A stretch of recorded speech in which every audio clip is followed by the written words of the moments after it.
we are inching towards a 10,000 crore mark. From the loan on my house to 10,000 crores has been a journey. My first borrowing happened when I was my 10th standard, when I went to the local kirana shop guy to ask for some provisions with a promise to pay later. And that guy said, "Arey, I know you, why do you hesitate so much? I know you play cricket here in the gully.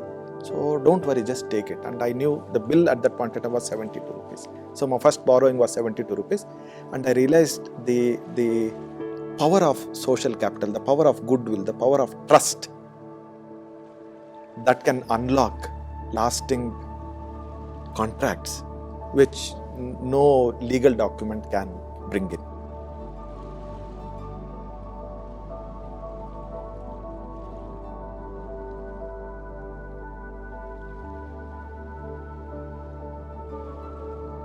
My entry into banking was a blessing. I was doing my engineering, took the banking services recruitment board exam during my +2, and my family was actually spending 50% of our family income at that point in time on my studies.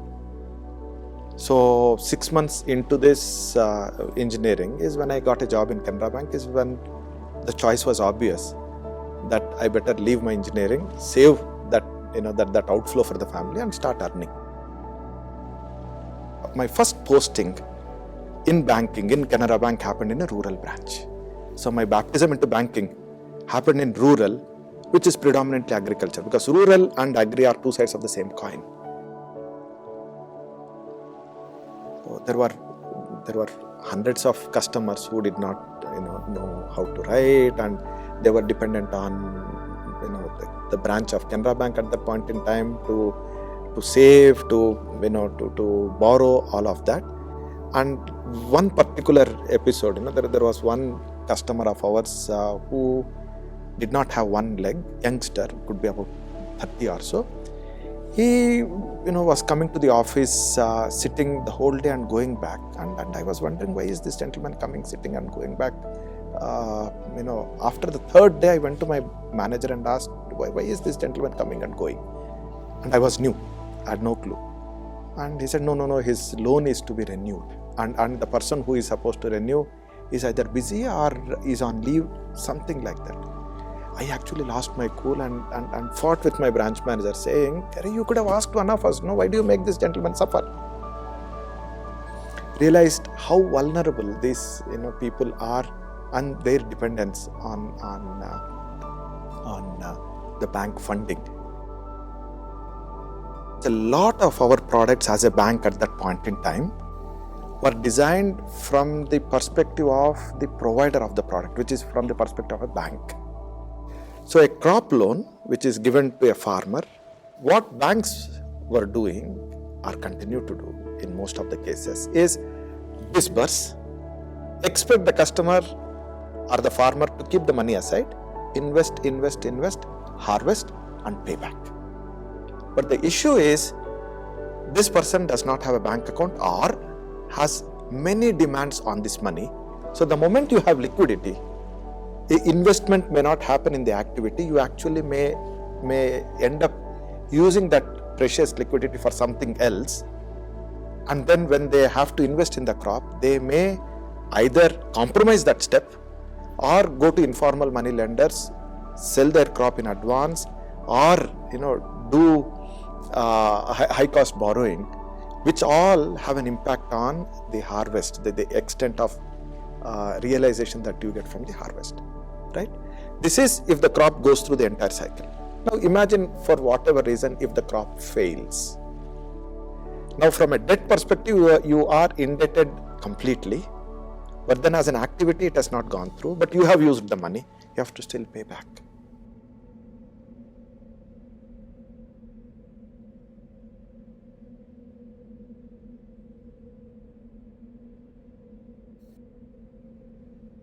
So ideally speaking, the risk management philosophy has to be, can I manage your risk?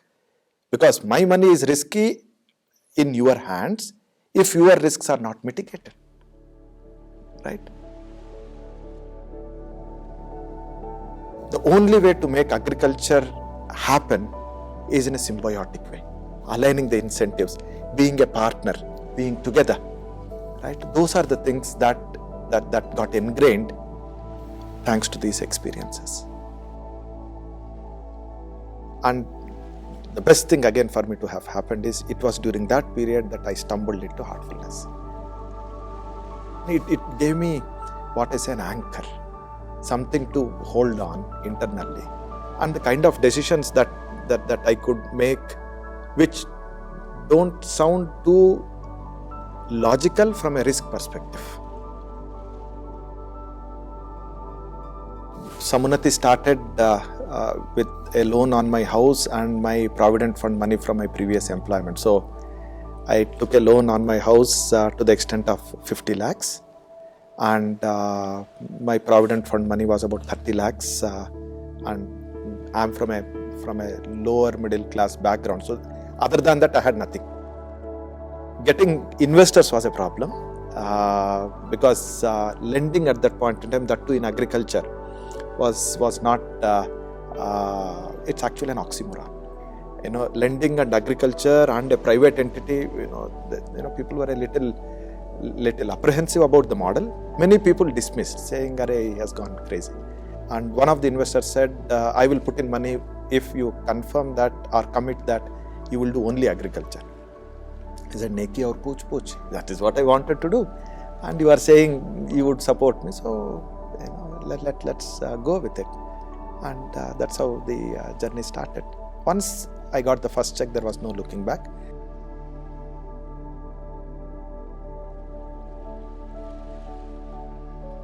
Sammunnati exists to make markets work for smallholder farmers. So that's the reason why the company exists. Sammunnati, as the name suggests, is collective growth, collective prosperity, and collective elevation. It's a Sanskrit word which is a combination of two words, Sam, Unnati. Sam being collective, Unnati, growth, prosperity, and elevation. And we consider ourselves as a value chain enabler. And the tools that we have so far in our understanding is working capital is one key constraint. Removing the working capital constraint among the players in the value chain. So whenever there is a buy and sell, the buyer wants to pay later, seller wants money immediately, we come in between and release the working capital constraint. Second key constraint is market linkages. How can we bring markets closer to the farm gate, closer to the farmers, and how can we make the farmers access better markets for their price realization? And the third tool that we have is how do we build the institution capability of the farmer collectives that we work with. The entire credit underwriting is non-traditional. We don't believe in collateral. We don't believe in past performance. We don't believe in financial statements. We don't believe in tax returns, because all of these are looking into the rearview mirror and going forward.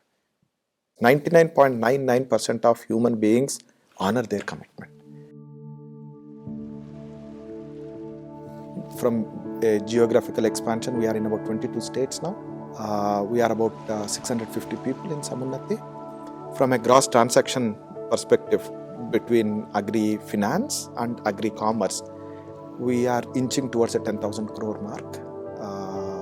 From the loan on my house to 10,000 crores has been a journey.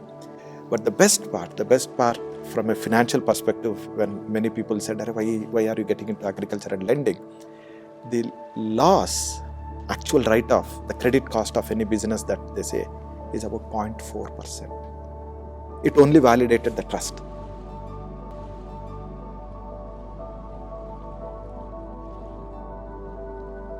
Any important meeting in Sammunnati, whether it is the entire town hall that we have with about 650 people over Zoom, or a leadership call that we have, before any such important meeting, we actually center ourselves.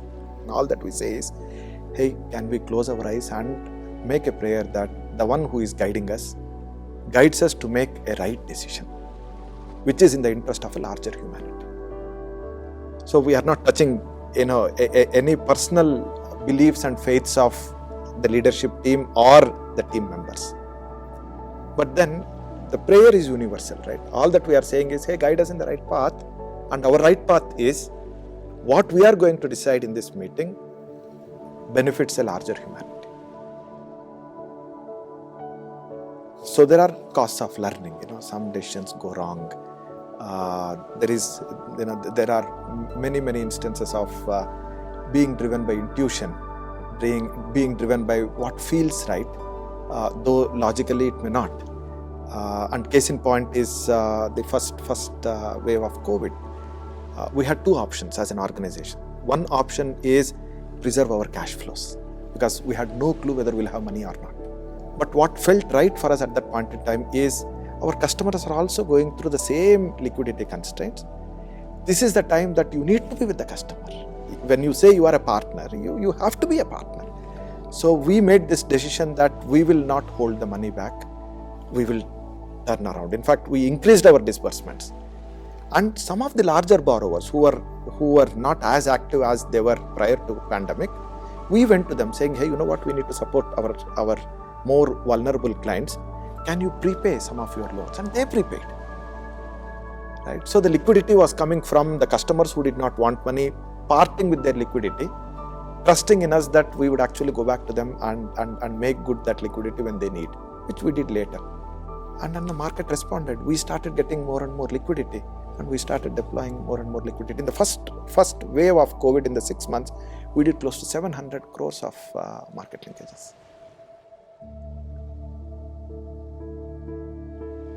When a company lives for the purpose for which it exists, success and profitability comes automatically, than the reverse of it. And the dimension is markets have been working off the farmer. We are trying to replace the off with the for. Markets working for the farmers, farmer at the center. This is why we exist, and this is what we do.